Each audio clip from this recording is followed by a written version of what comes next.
તો આવતીકાલે દેશને મળશે પ્રથમ વંદે ભારત સ્લીપર ટ્રેન। પ્રધાનમંત્રી મોદી આ ટ્રેનને લીલી ઝંડી આપશે। હાવડાથી ગુવાહાટી વચ્ચે આ ટ્રેન દોડશે। વંદે ભારત ટ્રેન આવતીકાલે ખુલ્લી મૂકવામાં આવશે। 19 જાન્યુઆરીએ 9 અમૃત ભારત ટ્રેનોને લીલી ઝંડી આપવામાં આવશે। વંદે ભારત સ્લીપર ટ્રેનમાં 16 coach, 11 third AC coach, 4 second AC coach અને 1 ફર્સ્ટ એસી કોચ રહેશે। વંદે ભારત સ્લીપર ટ્રેનમાં 823 યાત્રીની ક્ષમતા છે અને આ વંદે ભારત 180 કિલોમીટરની ઝડપે દોડી શકે છે। થર્ડ એસી કોચમાં 400 કિલોમીટર માટે 960 ભાડું નક્કી કરવામાં આવ્યું છે। આ તરફ સેકન્ડ એસી કોચ માટે 1240 રૂપિયા ભાડું નક્કી કરવામાં આવ્યું છે, તો ફર્સ્ટ એસી માટે 1520 રૂપિયા ભાડું નક્કી કરવામાં આવ્યું છે। कल प्रधानमंत्री जी पश्चिम बंगाल को 1 दर्जन से ज़्यादा नई ट्रेन्स की सौगात दे रहे हैं और जो वंदे भारत स्लीपर ट्रेन है उसका पहला सर्विस चालू होगा कल गुवाहाटी से कोलकाता के बीच में। माननीय प्रधानमंत्री जी इनॉग्रेट करेंगे। Plus Amrit Bharat express train रवाना हो रही है और साथ ही साथ पश्चिम बंगाल में 101 स्टेशन का कंप्लीट पुनर्निर्माण किया जा रहा है, रिकंस्ट्रक्शन किया जा रहा है। અમદાવાદમાં આયોજિત ફ્લાવર શોની મુદ્દતમાં ફરી વધારો કરવામાં આવ્યો છે। અમદાવાદીઓ વધુ 7 દિવસ માણી શકશે ફ્લાવર શો। વધુ 7 દિવસ તેમાં વધારો કરવામાં આવ્યો છે। 29 જાન્યુઆરી સુધી ફ્લાવર શો ચાલશે। અગાઉ 22 જાન્યુઆરી સુધી તે ચાલવાનો હતો, હવે તેમાં 7 દિવસનો વધારો કરવામાં આવ્યો છે અને હવે અમદાવાદમાં આયોજિત આ ફ્લાવર શો 29 જાન્યુઆરી સુધી ચાલવાનો છે। વાત કરીએ તો અત્યાર સુધીમાં 5.25 લાખ લોકોએ ફ્લાવર શોની મુલાકાત લઈ લીધી છે। ફ્લાવર શોથી મહાનગરપાલિકાને 1.60 કરોડથી વધુની આવક પણ થઈ છે અને હજુ પણ વધારે 7 દિવસ અમદાવાદીઓ જે છે તે ફ્લાવર શોની મજા માણી શકશે। રીતે લોક લાગણીને માન આપી અને લોકો જ્યારે વધારે માત્રામાં ફ્લાવર શો જોવા માટે આવી રહ્યા છે તો આ ફ્લાવર શોને 1 અઠવાડિયા સુધી લંબાવવાનો નિર્ણય કરવામાં આવ્યો છે। અગાઉ 22 જાન્યુઆરી સુધી ફ્લાવર શો ચાલવામાં હતો। આગામી સમયમાં 1 અઠવાડિયું વધારે કરીને 29 જાન્યુઆરી સુધી આ ફ્લાવર શો ખુલ્લો રહેશે અને પરિણામે અમદાવાદની જનતા, ગુજરાતની જનતા અને જ્યારે ડિસેમ્બર જાન્યુઆરીમાં એનઆરઆઈ લોકો અમદાવાદમાં આવતા હોય એ લોકો આનો લાભ લઈ શકે એ માટે આ ફ્લાવર 29 જાન્યુઆરી સુધી લંબાવવામાં આવ્યો છે। રાજ્યમાં વસ્તી ગણતરી 2 તબક્કામાં હાથ ધરવામાં આવશે। રાજ્ય વસ્તી ગણતરી નિયામક દ્વારા પરિપત્ર જાહેર કરવામાં આવ્યો છે। સ્ટાફ, તાલીમ, સ્ટાઇપેન્ડ સહિતના મુદ્દા અંગે વિસ્તૃત પરિપત્ર જાહેર કરાયો છે। એપ્રિલથી સપ્ટેમ્બર 2026 દરમિયાન ઘર યાદી તૈયાર થશે। ફેબ્રુઆરી 2027થી વસ્તી ગણતરી શરૂ થશે। વસ્તી ગણતરી માટે કર્મચારીઓ પોતાનો મોબાઈલ વાપરશે। કર્મચારીઓને એક નિશ્ચિત માનદ વેતન પણ ચૂકવવામાં આવશે।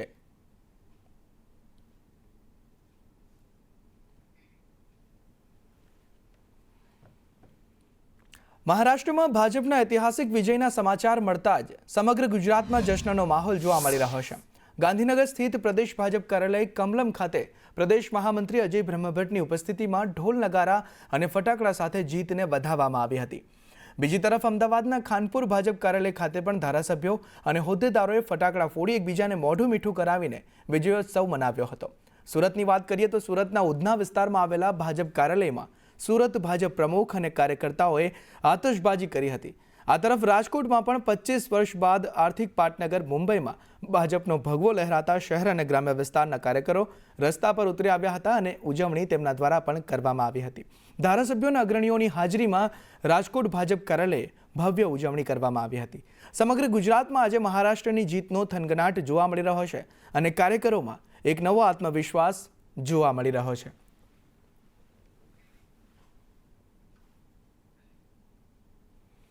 બીએમસીમાં ભાજપની જીતની સુરતમાં ઉજવણી કરવામાં આવી। સુરતના ઉધનામાં ભાજપ કાર્યાલયમાં ઉજવણી કરવામાં આવી। ઢોલ, નગારા અને ફટાકડા ફોડી આ ઉજવણી કરાઈ હતી। ભાજપ કાર્યકર્તાઓએ એકબીજાને મીઠાઈ ખવડાવીને આ ઉજવણીની મજા માણી હતી। સુરત ભાજપ પ્રમુખ વિજયોત્સવમાં પણ જોડાયા હતા।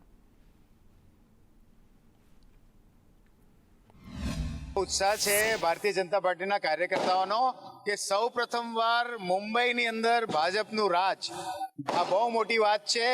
वर्षों थी भारतीय जनता पार्टी सहकार में, जॉइंट में गमे ते कारण से भारतीय जनता पार्टी मेयर नहीं था। हवे मुंबई में पण भारतीय जनता पार्टी मेयर रहशे अने 29 मांथी 26 આ બહુ મોટો ફિગર છે ને હજુ તો કાઉન્ટિંગ ચાલુ છે. ભવ્યથી ભવ્ય જીત મહારાષ્ટ્ર અને મુંબઈમાં ખાસ કરીને પ્રથમવાર આપણા મેયર ભારતીય જનતા પાર્ટીના મેયર બની રહ્યા છે. અમને આજે ખૂબ આનંદ છે. ભારતીય જનતા પાર્ટી આજે નરેન્દ્ર મોદી સાહેબ અને અમિત શાહની આ એક એની નીતિ રીતે ચાલી રહ્યા છે અને આજે આખો દેશ ઉત્સાહ મનાવી રહ્યો. ત્યારે અમારે સુરત શહેર પણ ખૂબ ઉત્સાહથી આજે અમે એમ કે અમારી ઘરે દિવાળી આવે એવો આ માહોલ છે.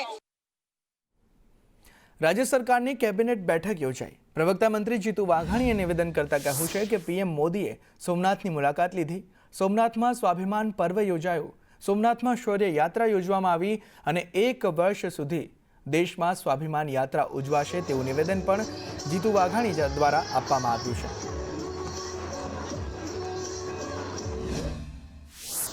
મને કહેતા આનંદ થાય છે કે મોદી સાહેબે 1 વર્ષ સુધી આ સોમનાથ સ્વાભિમાન પર્વ સમગ્ર દેશમાં ઉજવવાનું નક્કી કર્યું છે. પણ જ્યારે ગુજરાતમાં હોય ત્યારે ગુજરાતમાં પણ વિશેષ ઉજવણીની પણ ચર્ચા હોય છે. કેબિનેટમાં મને મુખ્યમંત્રી શ્રી સાથે નાયબ મુખ્યમંત્રી હર્ષભાઈ આખી વિગતે વાત મૂકી છે. દિલ્હી જવાના છે. સમગ્ર દેશનો કાર્યક્રમ બની રહ્યો છે. રાષ્ટ્રીય શૈક્ષણિક નીતિ અંગે કેબિનેટમાં સમીક્ષા કરવામાં આવી. સરકારના પ્રવક્તા મંત્રી જીતુ વાઘાણીએ કહ્યું 2030 સુધી અમલીકરણ કરવાનું છે. રાષ્ટ્રીય શિક્ષણ નીતિ એનઈપી નવી એમના માટે મને મુખ્યમંત્રીશ્રીએ અધિકારીશ્રીઓ અને મંત્રીશ્રીને સૂચનાઓ આપી છે કે આ રોડમેપ જે બન્યો છે ભૂતકાળમાં 2030માં પૂરો કરવાનો છે. ગુજરાતે ઇનિશિયેટિવ લીધું છે 40 સુધીના બદલે 2030માં કેવી રીતે કયા ઇન્ડિકેટર્સ સાબિત કરી શકીએ તો જનતા સુધી જે નિર્ણયો થઈ રહ્યા છે એનઈપીમાં સામેલ થઈ રહી છે એનઈપીનો એ નીતિ પ્રમાણે આગળ વધી રહ્યા છે ત્યારે એ રોડમેપ સર્વગ્રાહી રીતે એની સમીક્ષા થઈને જનતા જનાર્દન સુધી માની મોદી સાહેબે નવી શિક્ષણ નીતિ એ 40 વર્ષ પછી અમલી થઈ છે. અમરેલીની ચલાલા નગરપાલિકાના પ્રમુખની ખાલી પડેલી જગ્યા માટે સર્વાનુમતે નવીન પ્રમુખની બિનહરીફ વરણી કરવામાં આવી.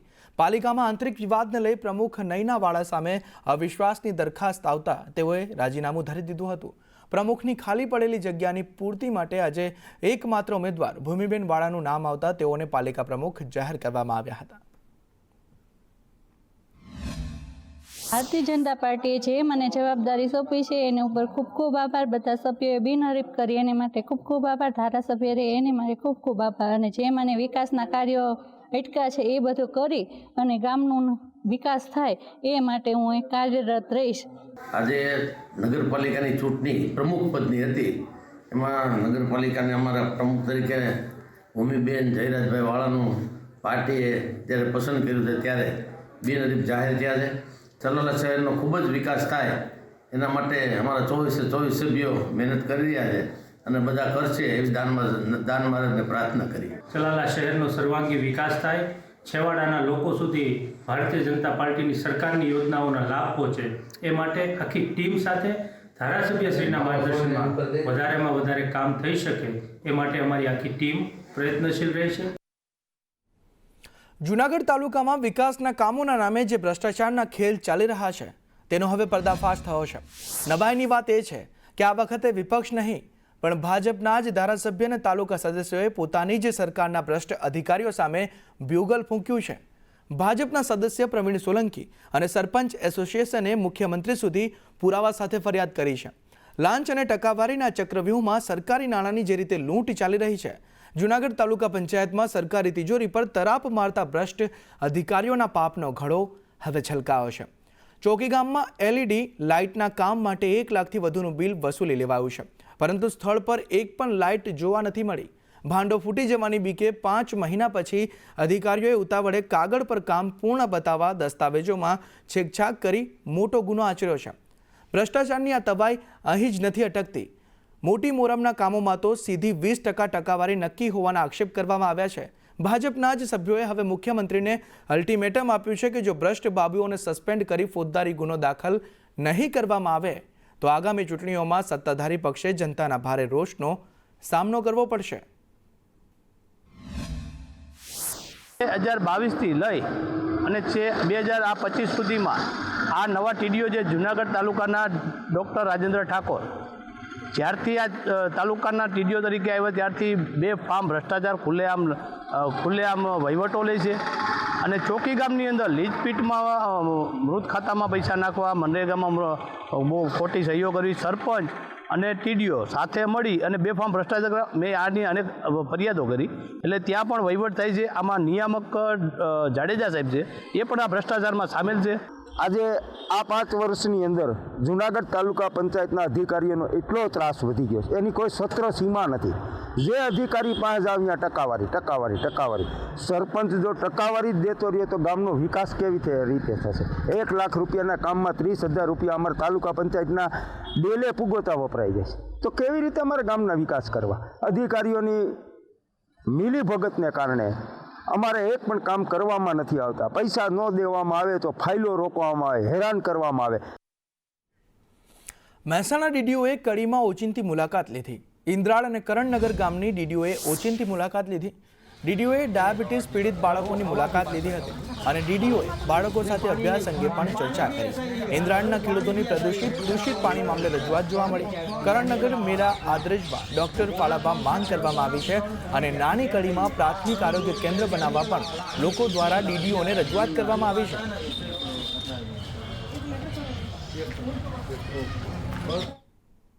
હળવદના ચરાળવા ગામે આવેલી શ્રી નીલકંઠ વિદ્યાલયમાં બીજા માળનું બાંધકામ ગેરકાયદે હોવાની રાવ ઉઠવા પામી છે. આ શાળામાં કેજીથી લઈ ધોરણ 12 સુધીના વર્ગ ચાલે છે. આશરે 500 જેટલા વિદ્યાર્થી અહીં અભ્યાસ કરી રહ્યા છે. નીલકંઠ વિદ્યાલયમાં પાર્કિંગ અને રમતગમતના મેદાન સહિતની અનેક ક્ષતિ અંગે મોરબી જિલ્લા શિક્ષણ અધિકારી સહિત ઉચ્ચ કક્ષાએ રજૂઆત કરવામાં આવી છે. વધુમાં આ શાળા રહેણાંક વિસ્તારમાં હોવાથી કોમર્શિયલ બાંધકામની મંજૂરી આપવામાં આવતી ન હોવાનું પણ જાણવા મળ્યું છે. કરીને એની કોઈ તપાસ હજી સુધીમાં આવી નથી. અત્યાર સુધીમાં કોઈ અધિકારી, મેં 4 અરજી કરી. એક ગાંધીનગર કરી હતી, એક હળવદ, એક મોરબી અને એક પંચાયતમાં. કેટલા સમય પહેલા અરજી કરી? લગભગ 12 મહિના ઉપર થઈ ગયું. ગેરકાયદેસર નીચે જૂનું બાંધકામ છે 20 વર્ષ પહેલાંનું ધરતીકંપ મોનનું, અને એની માથે પાછું અત્યારે નવેસર ઉપર બીજો માર કર્યો બાંધકામનો. કાલ હવે આમાં 500 છોકરા ભણે છે અને પડે ને દબાઈ જાય તો કીની જવાબદારી? અને રમતગમતનો મેદાન નથી ને વાહનનું પાર્કિંગ નથી. આ 3જા માળના બાંધકામ માટે ગ્રામ પંચાયતમાં મંજૂરી મેળવવા માટે અરજી કરેલી હતી, પરંતુ એ મંજૂરી કોઈ કારણસર તે લોકોએ નામંજૂર કરેલ છે. તો હવે પછી અમે આ મંજૂરી મેળવવા માટે તાલુકા કક્ષાએ કે ઉપરી કક્ષાએ જે મંજૂરી મેળવવા માટેની પ્રક્રિયા છે એ અમે અનુસરશું. જે તે સમયે અમે આ જે બાંધકામ શરૂ કરવાનું હતું એ અગાઉ અમે 2 મહિના અગાઉ ગ્રામ પંચાયતમાં અરજી કરેલી હતી, પરંતુ તે સમયે ચૂંટણીની આચારસંહિતા હતી એટલે ગ્રામસભામાં 2-3 મહિના સુધી ગ્રામસભા ઠરાવ થયો ન હતો. અને એ સમય દરમિયાન ઉનાળુ વેકેશન 4-5મા મહિનામાં અમારે શાળામાં મલ્ટીમીડિયા વર્ગખંડોને એવી ભૌતિક સુવિધા વધારવા માટે બાંધકામની જરૂરિયાત હોય. જે તે સમયે આ મકાન માલિકોએ એ બાંધકામ છે એ કરેલું હતું. આ તરફ ગીર સોમનાથમાં ટ્રેન બંધ થતાં રોષ જોવા મળી રહ્યો છે. ગ્રામજનો અને વિદ્યાર્થીઓમાં રોષ ભભૂકી ઉઠ્યું છે. દેલવાડા જૂનાગઢ મીટરગેજ ટ્રેન બંધ થતાં ભારે રોષ વ્યાપ્યો છે. દેલવાડા તાલાલા મીટરગેજ ટ્રેનને અડધો કલાક રોકી ટ્રેનના 2 રૂટ બંધ થતાં વિદ્યાર્થીઓ અને મુસાફરોને હાલાકી વેઠવાનો વારો આવ્યો છે. ગ્રામજનો અને વિદ્યાર્થીઓની પ્રાચી રોડ રેલવે સ્ટેશને આ રજૂઆત જોવા મળી રહી છે. રેલવે તંત્રને આવેદન આપી ટ્રેન શરૂ કરવા આ માંગ કરવામાં આવી છે. વિદ્યાર્થીઓ અને સરપંચની ઉગ્ર આંદોલનની ચીમકી પણ અહીં જોવા મળી રહી છે. હાઈસ્કૂલના વિદ્યાર્થીઓ દ્વારા સાથે રાખી અને 19 તારીખે જે પશ્ચિમ રેલવે દ્વારા દેલવાડા જૂનાગઢ ટ્રેન બંધ કરવાનો જે નિર્ણય કર્યો છે રદ કરવાનો, તેની સામે અમે વિરોધ નોંધાવવા માટે અને એક આવેદનપત્ર આપવા માટે અહીંયા રેલવે સ્ટેશને પ્રાચી રોડ રેલવે સ્ટેશને આવેલા છે. અમદાવાદના બાપુનગરમાં એએમસીની ગંભીર બેદરકારી જોવા મળી છે. આરસીસી રોડ બન્યા પણ ગટરનું લેવલિંગ કરવાનું તંત્ર ભૂલી ગયું. રોડના લેવલ કરતાં ઢાંકણા ઊંચા રહેતા અકસ્માતનો ભય જોવા મળી રહ્યો છે. ગટર ઉભરાતા રોડ પર પાણી ભરાઈ રહેતા હાલાકી વેઠવાનો વારો પણ આવ્યો છે. ગટરના પાણીમાંથી ચાલવા માટે લોકો મજબૂર બન્યા છે. સ્થાનિકોનું મંદિરમાં જવાનું અને પૂજાપાઠ બંધ થઈ ગયું છે. રજૂઆત અનેક કરી છતાં પણ એએમસીને કામગીરીમાં કોઈ જ રસ અહીં જોવા નથી મળી રહ્યો.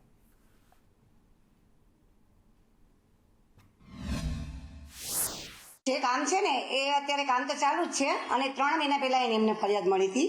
એ ફરિયાદનું અમે સોલ્યુશન તો લઈ આવીએ છીએ અને નાઇટમાં પણ એનું કામ ચાલુ જ છે. એટલે એ કામમાં જેટલી બને ને એટલી અમે જલ્દી અધિકારીઓને ભલામણ કરી અને એ કામ જલ્દીથી સોલ્યુશન લઈ આવીને એના માટે અમે અધિકારીઓને પણ લેખિતમાં અરજી આપી છે અને મૌખિક આપી છે અને એનું અમે ફોલોઅપ પણ લઈએ છીએ. ગટરના પાણીની ફરિયાદ આશરે 2-3 માસથી ચાલે છે, જેના માટે કદાચ સ્થાનિક લોકોને બધાને ખબર છે કે વારંવાર અમારો સંપર્ક હોય છે, ઊભા રહીને કામગીરી ચાલુ કરાવતા હોઈએ છીએ. ત્યાંની સમસ્યાનું 80% સોલ્યુશન થઈ ગયું. જે 20% માટે અમારી વારંવાર રજૂઆત થઈ છે ને એ પ્રશ્નનું સોલ્યુશન બહુ ટૂંકા ગાળામાં થઈ જાય એવું છે. અમદાવાદ શહેરને આમ તો સ્માર્ટ સિટી કહેવામાં આવે છે, પરંતુ આ સ્માર્ટ સિટીમાં શહેરીજનોને યોગ્ય સુવિધા નથી મળતી. પ્રાથમિક સુવિધાઓનો અભાવ છે, જેના કારણે સ્થાનિકોમાં ભારોભાર રોષ જોવા મળી રહ્યો છે. આ દ્રશ્ય અમદાવાદ શહેરના બાપુનગર વિસ્તારના છે કે જ્યાં આગળ પ્રાથમિક સુવિધાનો અભાવ છે ને ગટરના પાણી રોડ ઉપર રોજે રોજ ઉભરાતા હોય છે, જેના કારણે સ્થાનિકો પરેશાન છે. કેટલાક સ્થાનિકો છે તેમની સાથે સીધી વાત કરશું. આ જગ્યા કઈ છે, ખાસ તો બાપુનગર વિસ્તારની, અને શું સમસ્યા છે? આ જગ્યા છે બાપુનગર 750 થી 760 ની શ્રીજી સ્કૂલની સામેની. સાહેબ, આમાં છેલ્લા 2 થી 2.5 વર્ષથી રોજ પાણીનો પ્રવાહ, ગટરના પાણી એટલું બધું બહાર આવી રહ્યું છે. બાજુમાં મંદિર છે, સામે સ્કૂલ છે.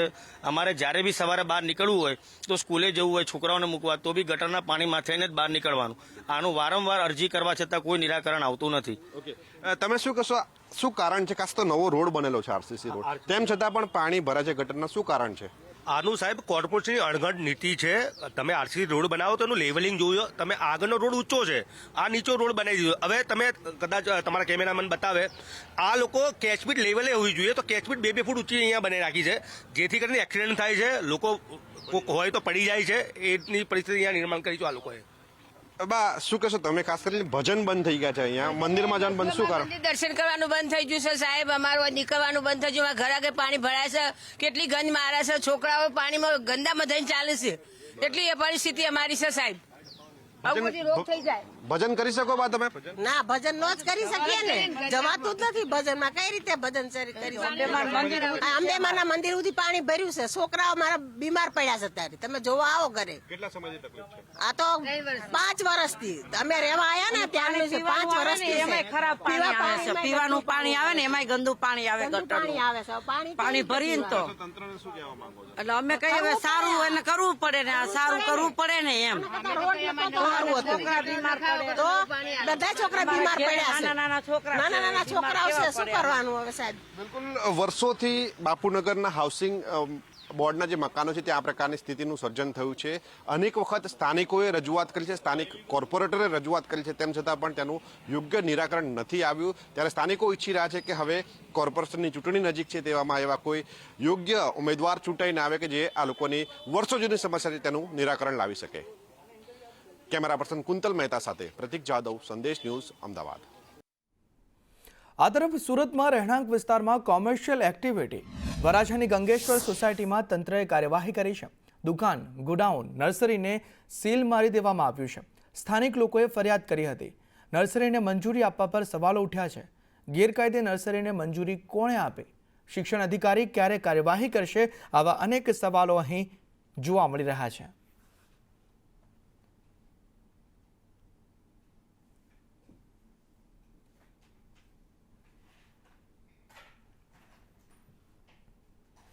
અમદાવાદ સિવિલમાં 2025માં 11.60 લાખ ઓપીડી નોંધાઈ છે.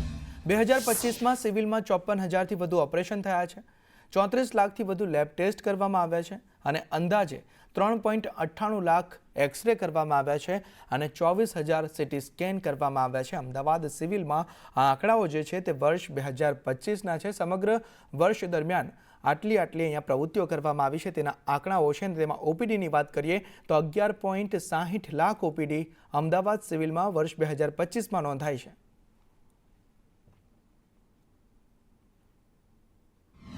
પણ સિવિલ હોસ્પિટલ અમદાવાદમાં 11,60,000થી હજારે લોકોએ ઓપીડી સેવાનો લાભ લીધો છે.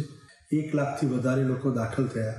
54,000થી વધારે સર્જરી થઈ, લગભગ 4 લાખ જેટલા એક્સરે, 24,000થી વધારે સીટી સ્કેન, 34 લાખથી વધારે બ્લડ ટેસ્ટ અને 11,000થી વધારે MRI થયા આ વર્ષે, એટલે કે 2025ના આંકડા જોઈએ તો.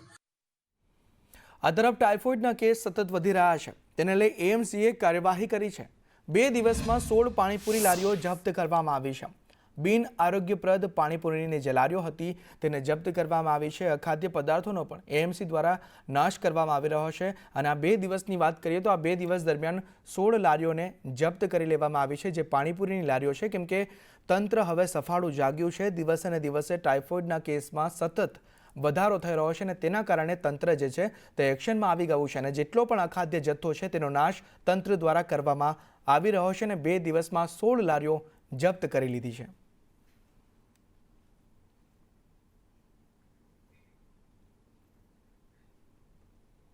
કોમર્શિયલ એકમમાં પાર્કિંગને લઈ એએમસીએ સૂચના આપી દીધી છે. પાર્કિંગ હશે અને મનાઈ કરી તો દંડનીય કાર્યવાહી કરવામાં આવશે. વાહનોને પાર્કિંગ માટે ના પાડનારા એકમ હવે દંડાશે. મલ્ટીલેવલ પાર્કિંગમાં પાર્ક કરાવવા સૂચના આપવામાં આવશે. મહાનગરપાલિકાના પ્લોટમાં પણ પાર્કિંગની વ્યવસ્થા કરવામાં આવશે અને જો પાર્કિંગ હશે ને ત્યાં પાર્કિંગ કરવાની ના પાડવામાં આવી તો દંડ કરવામાં આવશે. મહાનગરપાલિકા દ્વારા જે પાર્કિંગ પ્લોટ આપેલા છે 60 જેટલા, એમાં પણ વધારે કરીને બીજા 20 જેટલા પાર્કિંગ માટેના પ્લોટ આઈડેન્ટિફાઈ કરવામાં આવ્યા છે.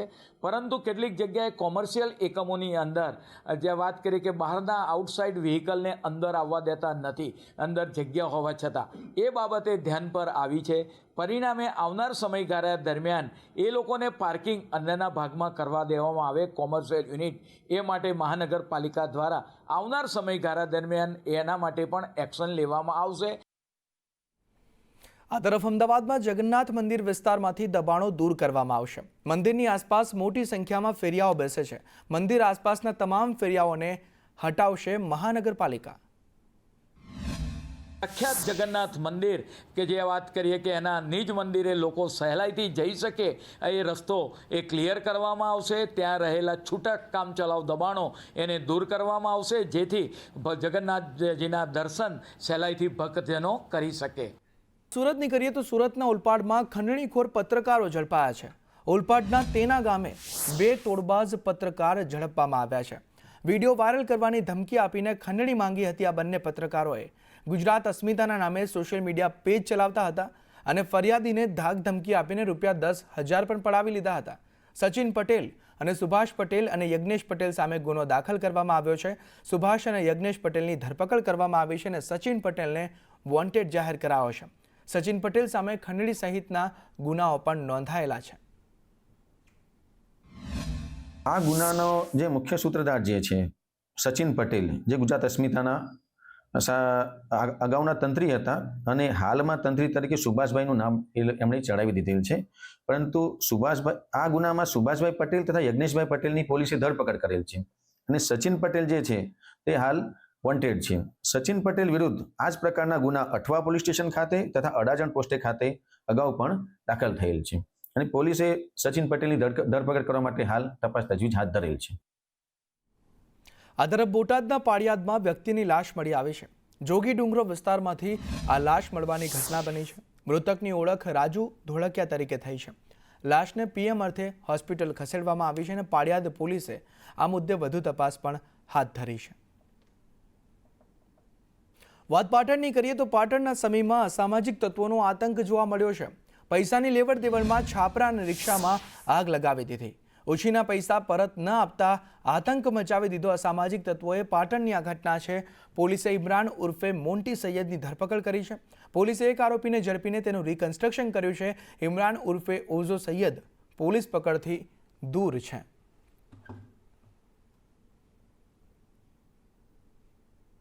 વાત રાજકોટની કરીએ તો રાજકોટમાં થયેલ ગેંગવોરમાં પોલીસે કાર્યવાહી કરી છે. મુરઘા ગેંગને આશરો આપનારને પોલીસે ઝડપી પાડ્યો છે. આશરો અને પૈસા આપનાર હમઝા રાજકોટથી ઝડપાઈ ગયો છે. ફાયરિંગ કરી ગેંગના સભ્યો યુપીમાં છુપાયા હતા. પોલીસે હમઝા વિરુદ્ધ કાયદેસરની કાર્યવાહી પણ હાથ ધરી છે.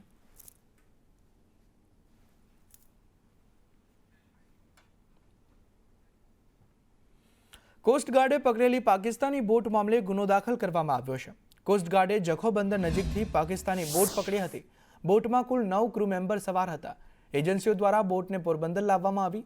નવી બંદર પોલીસ સ્ટેશનમાં ગુનો દાખલ કરવામાં આવ્યો છે અને આગળની કાર્યવાહી પણ પોલીસ દ્વારા હાથ ધરવામાં આવી છે અને આ બોટમાં 9 ક્રૂ મેમ્બર હતા.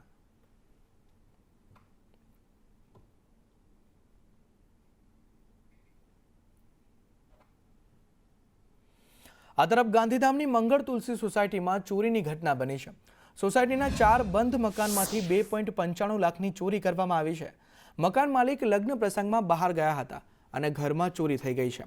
ચોરી કરતા તસ્કરો સીસીટીવીમાં કેદ થયા છે. ગાંધીધામ પોલીસે પણ વધુ તપાસ હાથ ધરી છે અને વાત કરીએ તો એક જ સોસાયટીના 4 મકાનોમાં એકસાથે ચોરી કરવામાં આવી છે અને તે 4 મકાનો બંધ હતા ત્યારે તસ્કરો ત્રાટક્યા હતા અને 2.95 લાખની આ ચોરી કરવામાં આવી છે, જેને લઈ પોલીસે પણ હવે તપાસ હાથ ધરી છે.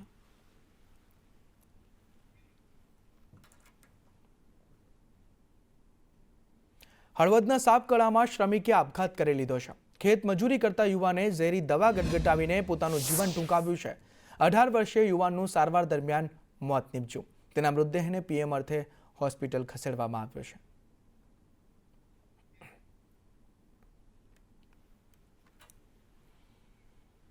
વાત મોરબીની કરીએ તો મોરબીના હળવદમાં બીમારીથી કંટાળીને ખેડૂતે જીવન ટૂંકાવ્યું છે, આપઘાત કરી લીધો છે. હળવદમાં ખેડૂતે આગ લગાવી અગ્નિ સ્નાન કરી લીધું છે. ખેડૂત છેલ્લા 12 વર્ષથી મોના કેન્સરથી પીડાતા હતા. ખેડૂતના આપઘાત અંગે હળવદ પોલીસે તપાસ હાથ ધરી છે. આગળની કાર્યવાહી પણ પોલીસ દ્વારા હાથ ધરવામાં આવી છે.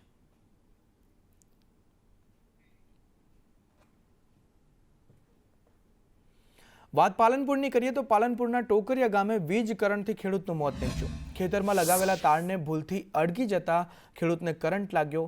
વીજ કરંટથી ખેડૂત અને શ્વાનનું મોત થયું છે. 2 ઘાયલ ખેડૂત ખેતરમાં જઈ રહ્યા હતા ત્યારે આ કરંટ લાગ્યો છે. ખેડૂત રામા પ્રજાપતિ અને રમેશ પ્રજાપતિ સામે ફરિયાદ નોંધાઈ છે.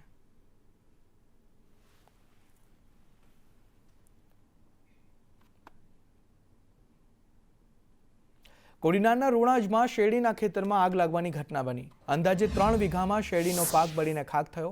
તૈયાર પાકમાં આગથી ખેડૂતને લાખોનું નુકસાન પહોંચ્યું છે. પીજીવીસીએલના વાયરમાં સ્પાર્કથી આગ લાગ્યાનું અનુમાન છે. ગ્રામજનોએ આગને તાત્કાલિક કાબૂમાં લઈ લીધી હતી અને આગ અન્ય ખેતરોમાં પહોંચે તે પહેલા જ તેને બુઝાવી દેવામાં આવી હતી અને એક મોટી દુર્ઘટના સર્જાતા અહીં બચી ગઈ છે.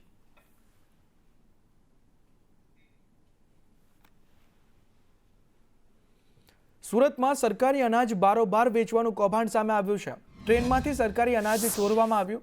રેલવે પોલીસે ફરિયાદ નોંધીને તપાસ હાથ ધરી છે. વિડીયો વાયરલ થતાં તપાસ હાથ ધરવામાં આવી છે. આ વિડીયોના આધારે આરોપીઓની તપાસ હાથ ધરવામાં આવી છે. ટ્રેનમાંથી જ સરકારી અનાજ બારોબાર વેચી દેવામાં આવ્યું છે. સુરતની આ ઘટના છે. આ સરકારી અનાજ વેચવાનું કૌભાંડ જે છે તે અત્યારે સામે આવી રહ્યું છે અને આ જ મુદ્દે તપાસ પણ અત્યારે ચાલી રહી છે.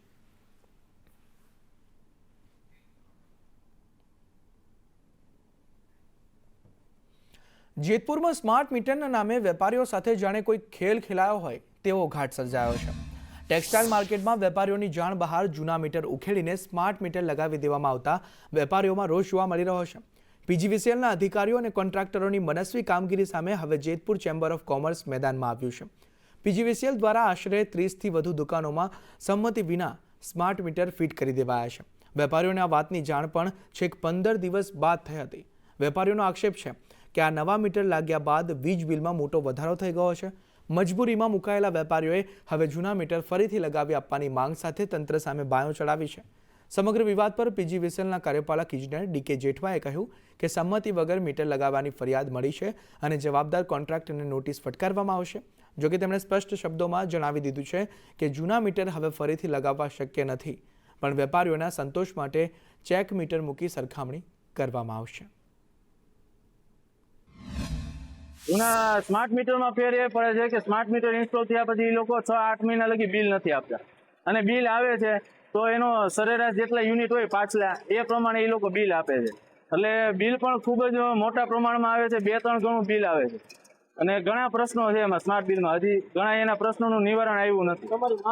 અમારી માંગ એ છે કે સ્માર્ટ મીટર અમારી સહમતિ વગર જો ઇન્સ્ટોલ કરી ગયા છે તો જ્યાં સુધી ફરજિયાત ન થાય સ્માર્ટ મીટર ત્યાં સુધી અમારે કોઈને સ્માર્ટ મીટર નાખવાના થતા નથી. જૂનું બિલ ઓનલાઈન જે બિલ આવે ઓનલાઈન તમે ચેક કરતા હોય અને જે બી છે એમાં બતાવી દે એ પ્રમાણે પે કરી દઈએ છીએ. પણ જ્યારે 6 થી 7 મહિને બિલ આવે છે તો એમાં એવું લખેલું હોય છે કે ભાઈ તમારું આગળનું જે બિલ છે ને તે પેન્ડિંગ છે.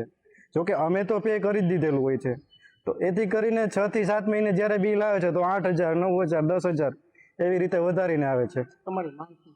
અમારી માંગ એ જ છે કે ભાઈ જૂના બિલ છે, જૂના મીટર જે છે તેને ફરીથી લગાવવામાં આવે અને નવા સ્માર્ટ મીટર છે તેને જમા કરી લેવામાં આવે. અમારા અહીંયા રજૂઆત હતી જ પહેલેથી કે સંમતિ મેળવી અને સ્માર્ટ મીટર લગાવવા.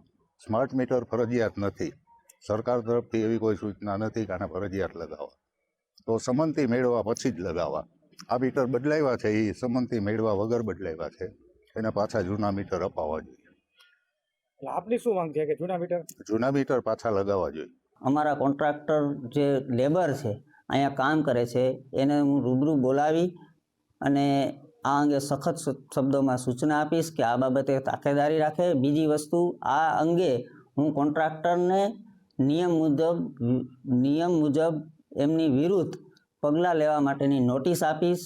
મીટર જૂનું એકવાર બદલી ગયા પછી ફરી લગાડવું શક્ય નથી, એટલે એમને મેં એ પણ ના પાડી છે.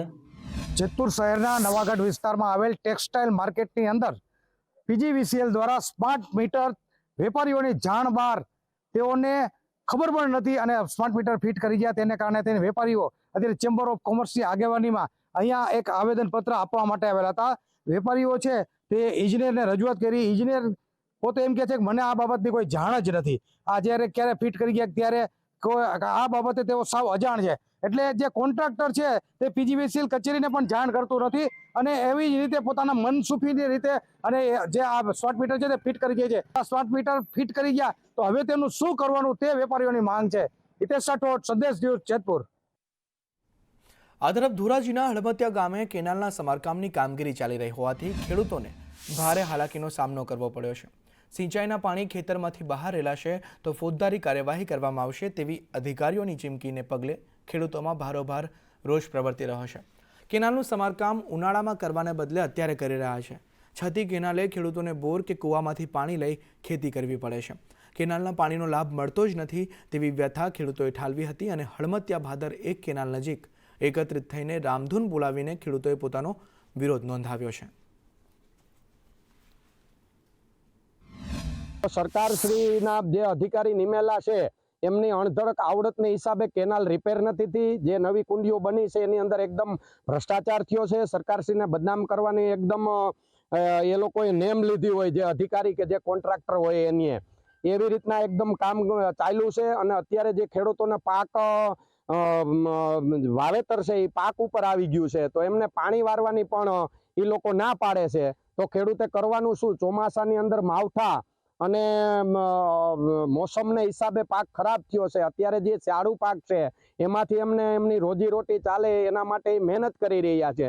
તો એમાં પણ આ અધિકારીઓ એમને એવી કે ભાઈ તારી ઉપર ફોજદારી ગુનો દાખલ કરવામાં આવશે, આ પાણી તું બંધ કરી દે. કેનાલના અધિકારી આવી અને મને કીધું ભાઈ આ પાણી કેનું નીકળે? એટલે મેં કીધું સાહેબ મારું નીકળે છે. મને કે આ પાણી બંધ કરી દો. મેં કીધું કેમ સાહેબ?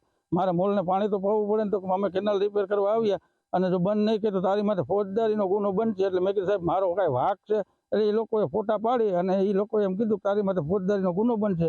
એટલે મેં મારા ભાઈ આગેવાન છે રસિકભાઈ ચાવડા હળમતિયા એને કીધું કે ભાઈ આવી રીતે મારી માટે કર્યું છે એ લોકોએ. તો મને કે હું આવું છું ત્યાં અને 40-50 ખેડૂત આવી અને અમે કેનાલની અંદર રામધૂન બોલાવી. કેનાલમાં ચોખ્ખો ભ્રષ્ટાચાર છે. કેનાલનું પાણી અમને મળતું નથી. અમારામાં જે કામ થયા છે બધા ઉનાળામાં એ ભ્રષ્ટાચાર થયો છે અને જે અટાણે કરવા કામ આવ્યા એ હાથે હોય રેતી ખોલીને આમ ઉકેડી નાખો એ રીતનું કામ કરેલ છે. અમારે કોઈ અફીણ ગાંજાનું કોઈ વાવેતર નથી, ઘઉંનું વાવેતર છે. એ ખેડૂતો વારતો હોય પાણી એની માથે એમ કે પાણી કાઢતા નહીં, અમે અટાણે રિપેર કરવા આવ્યા છે. તો ઉનાળામાં તમે ક્યાં ગયા? ભ્રષ્ટાચાર જ કર્યો છે. તો એ ખેડૂતને કે ફોટા પાડી અને તારી માથે ફરિયાદ કરશું, આમ કરશું. અમારા ગામમાં એ લાખાભાઈ આવ્યા ગામમાં અને કીધું કે ભાઈ આમ મને હેરાન કરે રસિકભાઈને.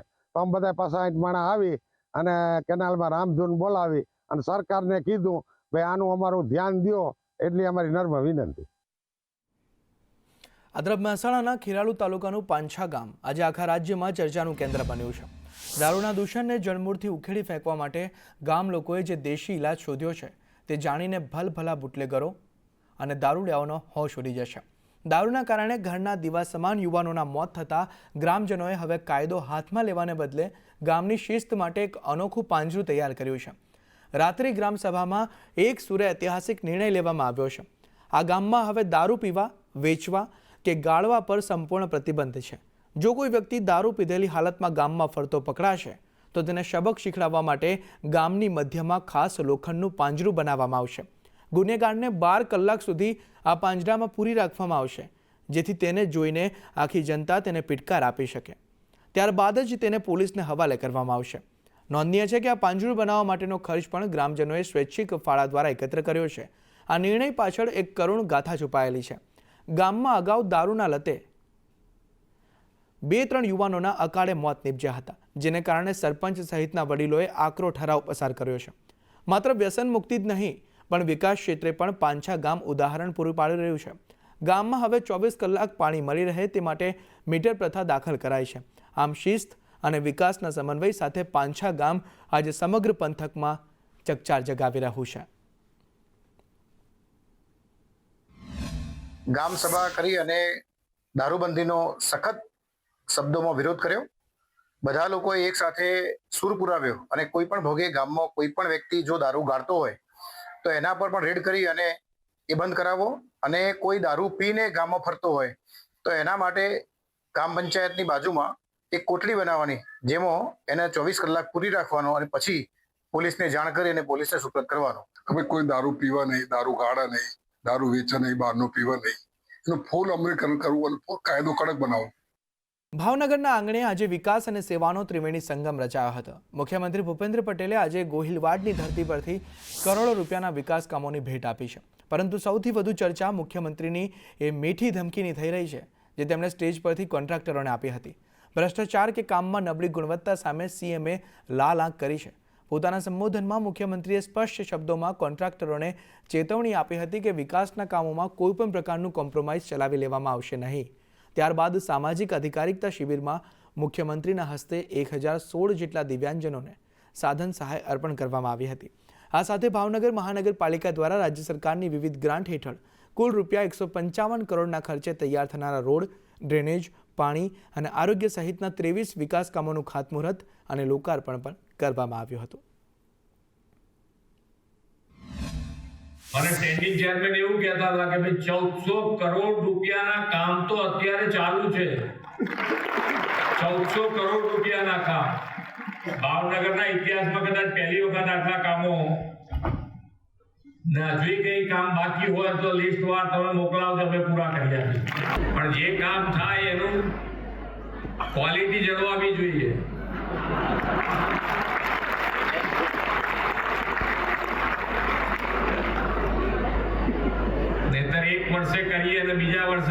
આજે ભાવનગર શહેરમાં ત્રિવિધ કાર્યક્રમમાં ગુજરાતના લોકપ્રિય મુખ્યમંત્રી ભૂપેન્દ્રભાઈ પટેલ સાહેબ પધાર્યા છે.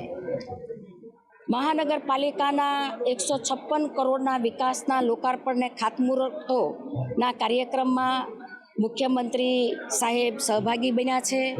ત્યારબાદ દિવ્યાંગજનોના સાધન સહાય વિતરણના કાર્યક્રમમાં મુખ્યમંત્રી ભૂપેન્દ્રભાઈ પટેલ સાહેબે આ સાધન સહાય વિતરણ કરેલું છે. ગોધરામાં ગુજરાત રાજ્ય બાળ અધિકાર સંરક્ષણ આયોગ દ્વારા આયોજિત વર્કશોપમાં ભારે ગરમાવો જોવા મળ્યો હતો. એક તરફ બાળ અધિકારની વાતો થઈ રહી હતી તો બીજી તરફ ધારાસભ્ય નિમિષા સુથારે સરકારી યોજનાઓ છેવાડાના બાળકો સુધી ન પહોંચાડવા બદલ અધિકારીઓનો જાહેરમાં ઉધડો લીધો હતો. એટલું જ નહીં, પંચમહાલમાં સગીરાઓ સગર્ભા થવાના વધતા આંકડા અને રાજ્યમાં વધી રહેલા બાળ અત્યાચારના બનાવોને આયોગની કામગીરી સામે પણ અનેક પ્રશ્નો ઊભા કર્યા છે. સાંસદ રાજપાલસિંહ જાદવે પણ સૂર પુરાવતા કહ્યું કે જો બાળકોનું ભવિષ્ય સુધારવું હોય તો આવા કાર્યક્રમો શહેરી ઠાઠમાઠને બદલે ગામડાના ચોરે કરવા જોઈએ. બંદેરીમાં આવ્યું છે ધ્યાનમાં કે બરાબર ત્યાં સવારમાં નાસ્તો જે આપવામાં આવે છે અને જે મુખ્યમંત્રી સાહેબે જે ફૂડ ચાર્ટ ને કઠોળ ચાર્ટ જે આપવાનું છે એ નથી આપતા એવું ધ્યાનમાં આવ્યું. તો કહેવાનો મતલબ કે ધ્યાનમાં શેના માટે આવે? આપણે બધાની આપણી ફરજ જે આંગણવાડી કાર્યકર્તા સુધી જે છે એ આપણે બધાએ સાથે મળીને એનું ખરેખર નીચે સુધી ઇમ્પ્લિમેન્ટ કરવું જરૂરી છે. કારણ કે આટલી બધી સમગ્ર ગુજરાત રાજ્યમાં તમામ જિલ્લામાં તમામ ટીમો જે બાળ વિભાગને લગતા બાળ અધિકારોને લગતી ટીમો છે એ ખૂબ સારી રીતે કામ કરી રહી છે, પણ ક્યાંક આવી ઘટનાઓ એ સમયાંતરે ક્યાંક કોઈકની બેદરકારીના કારણે થતું હોય છે, પણ એના માટે પણ બાળ આયોગ એ સતર્ક થઈ અને સમગ્ર ગુજરાત રાજ્યના જિલ્લાઓમાં જઈ આ અવેરનેસ ફેલાવી અને આવી ઘટનાઓ ન બને એના માટેના અમારા પ્રયત્નો જારી છે. સંદેશ ન્યૂઝ પર જુઓ ગણતંત્ર દિવસની આમંત્રણ પત્રિકા. અમદાવાદના એનઆઈડીએ ગણતંત્ર દિવસની પત્રિકા તૈયાર કરી છે. 26 જાન્યુઆરીની પત્રિકામાં એનઆઈડીની ડિઝાઇનિંગ છાપ જોવા મળી રહી છે. નોર્થ ઇસ્ટની ઓળખ દર્શાવતી થીમ સાથેની પત્રિકા તૈયાર થઈ છે. કલાત્મક સંસ્કૃતિ અને આધુનિક ડિઝાઇનનું અનોખું સંયોજન, રાષ્ટ્રીય એકતા, બંધુત્વ, ગૌરવનો સંદેશ પત્રિકામાં આપવામાં આવ્યો છે. એનઆઈડીને આમંત્રણ પત્રિકા બનાવવાની જવાબદારી આપવામાં આવી છે, ત્યારે આ પત્રિકા આપ સંદેશ ન્યૂઝ પર જોઈ રહ્યા છો. किस तरह की डिज़ाइन है, इस बार नया क्या है, एनआईडी को हर बार ये उत्सव मिल रहा है अवसर, किस तरह से आप देख रहे हो? ये एक्चुअली एनआईडी इस बार का थीम था नॉर्थ ईस्ट इंडिया की क्राफ्ट्स और पीपल को उनका लोगों को रिप्रेजेंट करने के लिए था. तो वो लोगों को कैसा रिप्रेजेंट करें, लोग के साथ अपना काम और क्राफ्ट जुड़ा हुआ है, इसलिए हमने क्राफ्ट को चूज़ किया और उनका वातावरण में जो है प्लांट्स और एनिमल्स, उनका जो आइडेंटिटी बन जाता है, उनको रिप्रेजेंट करने की कोशिश की हमने. उनकी काम में हर एक स्टेट की क्राफ्ट में उनका आइडेंटिटी को रिप्रेजेंट करके ये निमंत्रण तैयार किया गया है. कैमरामैन मनीष वाणिया साथे दिव्या चौहान, संदेश न्यूज़, अमदावाद. વાત દ્વારકાની કરીએ તો દ્વારકાની શાન એવા સુદામા સેતુના વનવાસનો હવે અંત આવવા જઈ રહ્યો છે. ક્યારેક પ્રવાસીઓથી ધમધમતો સુદામા સેતુ છેલ્લા 3 વર્ષથી સુમસામ ભાસી રહ્યો છે. મોરબી ઝૂલતા બ્રિજની ગોજારી ઘટના બાદ સલામતીના ભાગરૂપે સરકારે સુદામા સેતુ બંધ કર્યો હતો, પરંતુ હવે તેના નવનિર્માણ માટે સરકારે લીલી ઝંડી આપી દીધી છે. 14.11 કરોડના ખર્ચે તૈયાર થનાર નવો સુદામા સેતુ સંપૂર્ણપણે હાઈટેક અને સુરક્ષિત હશે. જૂના મજબૂત પિલર પર સ્ટેનલેસ સ્ટીલથી મજબૂત કેબલ બ્રિજ તૈયાર કરવામાં આવશે, એટલે કે પાયા જૂના પણ ટેકનોલોજી નવી. કહેવાય છે કે આમાં જર્મન ટેકનોલોજીનો ઉપયોગ થશે, જેથી પ્રવાસીઓની સુરક્ષામાં કોઈ કચાશ ન રહે. આ કામગીરી પૂર્ણ થતાં અંદાજે 1 વર્ષનો સમય લાગશે. આવતા વર્ષે ફરી એકવાર સુદામા સેતુ યાત્રિકોથી ધમધમી ઉઠશે. જૂનો જે બ્રિજ છે એને રિનોવેટ કરી સ્ટ્રેન્થનિંગ કરવાની કામગીરીનું વર્ક ઓર્ડર આપી દીધેલ છે, જેમાં મેજરમાં MS સ્ટીલની જગ્યાએ સ્ટેનલેસ સ્ટીલની કામગીરી અને કેબલની અંદર આપણે જર્મન અને ફ્રેન્ચ ટેકનોલોજીનો ઉપયોગ કરીને કેબલિંગની કામગીરી કરીએ છીએ. અને જે જૂની પાયલોન છે એને આપણે જેકેટિંગ કરી સ્ટ્રેન્થનિંગ કરી અને આખો નવેસરથી બ્રિજ રીસ્ટ્રેન્થનિંગ કરવાની કામગીરી હાથમાં ધરેલ છે, જેનો વર્ક ઓર્ડર આપી દીધેલ છે. અને હાલ એજન્સી દ્વારા સાઇટ ક્લિયરન્સની કામગીરી પણ શરૂ કરવામાં આવી દીધેલ છે. અને આ કામની સમયમર્યાદા અંદાજિત 12 મહિના છે, એટલે 1 વર્ષમાં આપણે કામ પૂર્ણ કરી શકીશું એવી એ રીતના કામગીરી ચાલુ કરેલ છે. યાત્રાધામ દ્વારકામાં સુદામા સેતુ હતો, એક દ્વારકાની શાન હતી. ત્યારે કહી શકાય કે મોરબી દુર્ઘટનામાં આ પુલ સુદામા સેતુને બંધ કરવામાં આવ્યો હતો. છેલ્લા 3 વર્ષથી આ યાત્રિકો પણ પરેશાન હતા. જે સામે કિનારે પંચનંદ તીર્થમાં જવું હોય ત્યારે કેવી રીતના જવું, તો યાત્રિકો ગોમતી નદી અંદરથી પસાર થઈને જીવના જોખમે સામે કિનારે જતા હતા. અને હાલમાં તંત્ર દ્વારા એક નવીનીકરણ આ પુલનું કરવામાં આવ્યું છે. હું આપને દ્રશ્યો બતાડીશ કે જે સુદામા સેતુ છે તે 14.11 કરોડના ખર્ચે સરકાર દ્વારા જે આ પ્રોજેક્ટ મંજૂર કરવામાં આવ્યો છે. અને હાલમાં ખૂબ જ સુંદર અને સારી વ્યવસ્થા થાય યાત્રિકો માટે. આ પુલની પસાર થઈને પહેલે સામે કિનારે પંચનંદન તીર્થ છે, મીઠા પાણીના 5 કુવાઓ છે અને દરિયાની જે અલભ્ય દ્રશ્યો છે ત્યાં જોવા માટે યાત્રિકો હજારો સંખ્યામાં જતા. સુદામા સેતુ હતો, આ સુદામા સેતુને જે કાટ ખાઈ ગયેલો હતો અને ક્યાંક ને ક્યાંક જર્જરિત હતો, તે દરેક પાર્ટ છે તે હટાવી દેવામાં આવે છે. અને 1 વર્ષની મુદતમાં તંત્ર દ્વારા જે આ સુદામા સેતુ છે તેમને નવીનીકરણ રૂપ આપવામાં આવશે. અને ક્યાંક ને ક્યાંક કહી શકાય કે બહારથી આવતા દેશ વિદેશથી યાત્રિકોની સુખાકારીને ધ્યાનમાં લઈ અને આ સુદામા સેતુ ફરી પાછો યાત્રિકો માટે ધમધમતો રહેશે. અનિલાલ, સંદેશ ન્યૂઝ, દ્વારકા. મહેસાણા જિલ્લાના કડી તાલુકામાં થોળ વન્યજીવ પક્ષી અભયારણ્ય આવેલું છે. સેંકડો હેક્ટરમાં ફેલાયેલું થોળ પક્ષી અભયારણ્ય શાંત જળ અને દૂર દૂર સુધી ફેલાયેલી હરિયાળી બધાનું મન મોહી લે છે. થોળ અભયારણ્યમાં દર વર્ષે દૂરના દેશોમાંથી પ્રવાસી પક્ષીઓ પણ અહીં આવે છે. પક્ષીઓની અંદાજે 300 પ્રજાતિઓ અહીં આવે છે, જેનાથી અભયારણ્યમાં બહુરંગી રોનક દેખાવા લાગે છે. ગયા 2 દાયકામાં થોળ અસંખ્ય પ્રવાસી પક્ષીઓ માટે એક મહત્વપૂર્ણ પડાવ બની ગયો છે. આ પાંખવાળા મહેમાનો માટે થોળ એ શિયાળુ આશ્રય સ્થાન છે.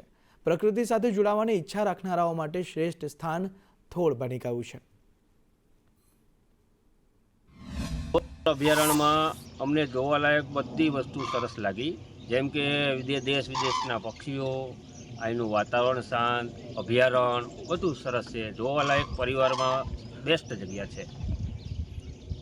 વાતાવરણ એકદમ શાંત, એકદમ સરસ વાતાવરણ છે કે શાંતિથી તમે આરામથી પરિવાર સાથે હરીફરી શકો. ગામના અભયારણ્ય ખૂબ જ સારું છે, પીસફુલ પ્લેસ છે.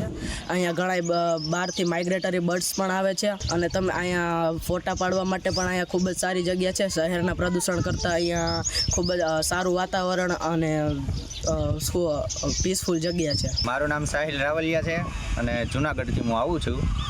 આજે અમે અહીંયા આવ્યા થોર અભયારણ્ય. આ જગ્યા બહુ વ્યવસ્થિત લાગી. દેશ વિદેશના પક્ષીઓ અમને જોવા જડ્યા અને અમુક પક્ષીઓ તો એવા અમે જોયા છે કે અમારી જિંદગીમાં અમે ક્યાંય જોયા નથી. અમારા પરિવારને બહુ જ ગમ્યું છે, છોકરાઓને બધાને, અને બધા બીજાને પણ કહેશું કે તમે અહીંયા ફરવા લાયક જગ્યા છે, તમે આવો. સર, મારું નામ છે અભિષેક બાલાણી અને હું ગાંધીનગરનો રહેવાસી છું.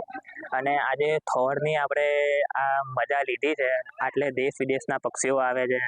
વાતાવરણ સારું છે ને અહીંયા તમે ફરવા લાયક જગ્યા છે ને તમે બધા આવો અહીંયા ને ફરો.